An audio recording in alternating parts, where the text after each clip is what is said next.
Ok les gars, bonjour à tous, bienvenue pour cette nouvelle vidéo. Moi je sors de la salle, je suis éclaté. Je viens de faire une grosse séance, on a balancé que des PR, donc je me suis dit que j'allais vous filmer ça, vous faire un petit vlog entraînement là. Je vous explique tous les exos que je fais, je vous balance des petits tips, je vous explique pourquoi je les fais, qu'est-ce que ça apporte, ça va peut-être vous aider vous dans vos entraînements. Donc n'hésite pas à lâcher un petit like, à t'abonner si t'as kiffé la vidéo, et c'est parti. Ok les gars, je vous ai pas filmé tout l'échauffement, s'il y en a que ça intéresse, j'ai fait un petit short dessus, vous pouvez le retrouver sur mon profil. Bon, on commence tout de suite. Premier tips, les gars, mettez déjà bien votre setup. Un truc adapté, que la box elle soit à la bonne hauteur, etc. C'est hyper important. Ensuite, pour l'échauffement, pensez à faire des rétractions scapulaires. C'est incroyable pour éviter les douleurs à l'épaule et au sternum. Ensuite, on démarre, montée en charge progressive. On commence avec du poids du corps. Ensuite, on enchaîne à 20 kg. Toujours 2 ou 3 reps, pareil. Ensuite, 40 kg, 2-3 reps, pareil. Ensuite on commence à mettre la magnésie, ça commence à devenir sérieux. Et on va enchaîner avec des reps à 60 kg du coup. Donc pareil, j'ai fait 3 ou 4 reps. Donc ensuite dernière série de chauffe, là ça devient sérieux, on commence à mettre les bandes de poignets. Là on est équipé au max pour les séries. Et une rep à 80 kg du coup. Bon, deuxième petit tips les gars, quand vous avez des poids inégaux, donc vous n'avez pas que des poids de 20 ou que des poids de 10, essayez de faire un truc équilibré. Genre là j'ai calé le poids de 5 entre les poids de 20. C'est des petits détails mais ça peut faire la diff sur des grosses charges ou quand vous êtes près de votre max. Donc là on est parti pour la première série, j'ai réussi à régler mes petits problèmes de stabilité. Donc franchement ça monte plutôt pas mal, je suis plutôt content.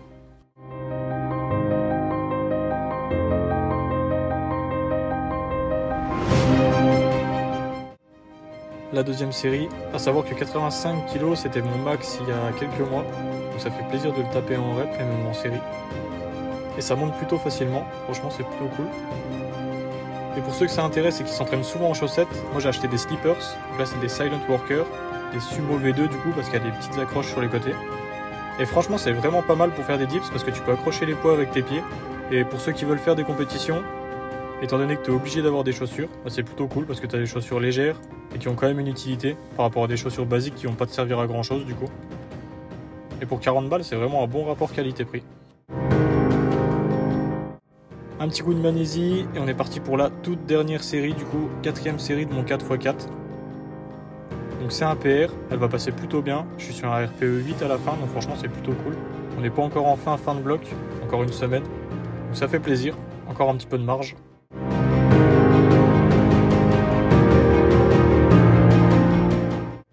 Et un autre avantage d'avoir la box bien réglée, c'est quand tu as fini tes dips, tu peux reposer tes poids tranquillement, sans t'arracher ou sans faire un saut en arrière pour les poser sur la box qui est trop haute.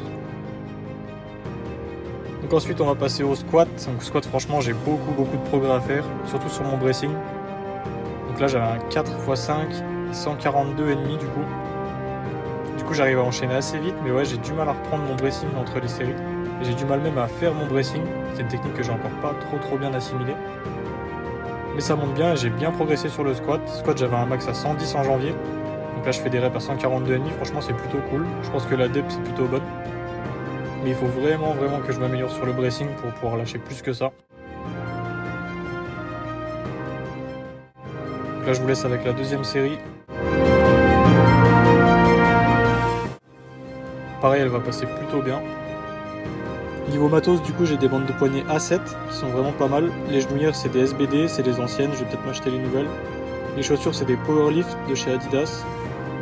Et la ceinture, bien sûr, c'est une SBD. D'ailleurs, j'ai un peu de mal à m'habituer à la SBD, elle me fait encore un peu mal aux côtes. Ça fait 1 mois et demi que je l'ai et c'est pas encore ça. Et apparemment, ça va se détendre au fur et à mesure, ça devrait aller un petit peu mieux après, donc on verra bien. En tout cas, une bonne ceinture, ça fait vraiment la diff. Une ceinture bien rigide, ça fait une grosse différence sur vos squats. Donc pour ceux qui ont des ceintures RDX ou des ceintures un petit peu lâches, les gars, n'hésitez pas à en racheter une nouvelle. Si vous arrivez à en choper une, parce que pour les avoir sur le site SVD, c'est pas facile. Surtout si tu veux te faire livrer en France, c'est un peu un enfer de se faire livrer la ceinture, mais franchement, c'est un bon investissement et ça vaut vraiment le coup.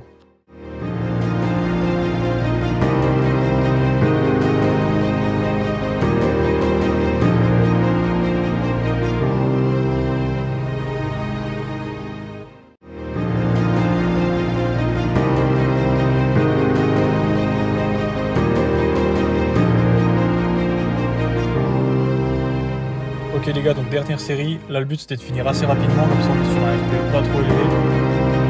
Parce que vraiment c'était un objectif de finir avec un RPE assez bas. Surtout sur des charges que j'avais jamais fait avant, donc franchement c'est plutôt cool.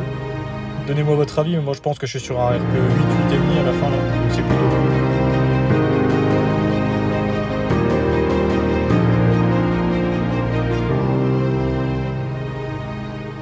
Du coup ça ralentit un petit peu, mais je pense que j'en avais deux. Sur déjà une, mais voire peut-être deux. Ouais, je dirais RPE 8, 8,5. Donc ensuite on va enchaîner avec le renfort.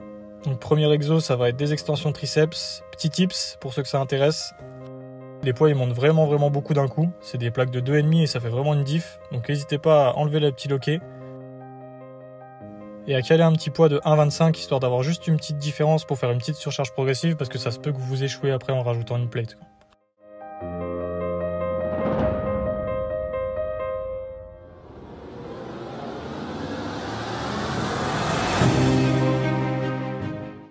Et on termine avec le plus dur pour la fin, c'est une torture, les fentes bulgares. Donc pour ceux qui veulent améliorer leur perf, franchement rajouter des fentes bulgares c'est un très bon exercice pour la chaîne postérieure.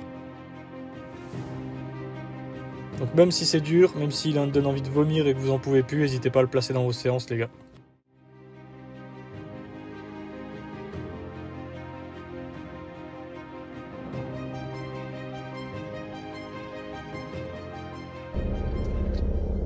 Bon les gars, du coup, en route pour la maison, je voulais vous parler d'un petit truc.